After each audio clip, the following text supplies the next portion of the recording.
Donc ce que vous cherchez à démontrer, c'est que Rima Hassan, évidemment, ne s'intéresse pas du tout à la politique nationale, qu'il y a une volonté communautariste, une volonté électoraliste. Et puis vous avez aussi mis en avant, et c'est le cœur de votre enquête, les écrits des assistants parlementaires de LFI qui sont criants.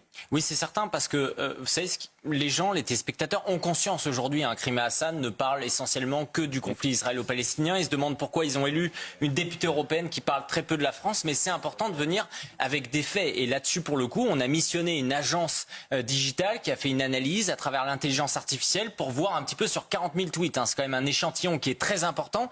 Et on voit de façon extrêmement factuelle comment la France insoumise dans son ensemble a complètement délaissé effectivement les sujets sociaux, les sujets de pauvreté, pour se concentrer essentiellement sur le conflit israélo-palestinien, notamment après le 7 octobre. Et c'est important parce que pour cette commission d'enquête qui va commencer au mois de septembre, dès la semaine prochaine, on connaîtra les membres qui vont participer. Ça sera mercredi, les gens de la majorité, les gens de LR, du LUDR, du RN qui vont participer à cette commission d'enquête et qui vont décider aussi qui convoquer, parce qu'il y a énormément de choses qui étaient publiques. Nous, en effet, on a fait une enquête où on a analysé pas seulement les grandes personnes qu'on connaît, c'est-à-dire Thomas Porte ou encore Rima Hassan, mais tous leurs collaborateurs. Et depuis d'ailleurs qu'on a sorti cette enquête, une grande partie, ils ont désactivé leur compte Twitter, ils ont supprimé un ensemble de comptes. Et donc je vais vous citer par exemple deux exemples aujourd'hui. Je vais vous parler de Mohamed Awad. C'est un collaborateur du député LFI Paul Vannier. Alors Paul Vannier, personne ne le connaît. Mohamed Awad, personne ne le connaît. Pourtant cet homme, c'était l'ancien président. Paul Vannier, c'était l'un des commissaires politiques face à François Bayrou dans l'affaire de la commission d'enquête de Bétarab. Qui s'était acharné contre lui. Et ce collaborateur, c'est l'ancien président des jeunes musulmans de France à la Courneuve.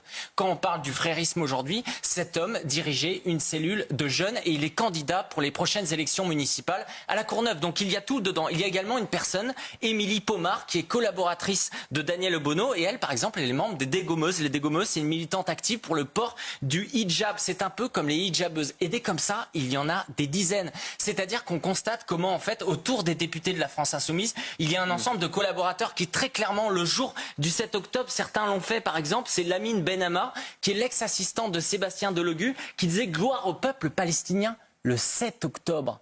Et c'est ça qui est important, c'est que ces gens-là n'ont pas été renvoyés pour ce type de fait, ils ont été maintenus. Et je vais vous dire, Mediapart, suite, vous savez, la commission d'enquête, elle avait été rejetée d'abord il y a 3 semaines. Et Mediapart avait réalisé un article où il avait auditionné énormément de collaborateurs qui disaient qu'ils savaient que ça s'appuyait beaucoup sur notre enquête, ils en étaient inquiets parce qu'ils avaient peur d'être convoqués. La vérité, je le pense, ce n'est pas un pari forcément très...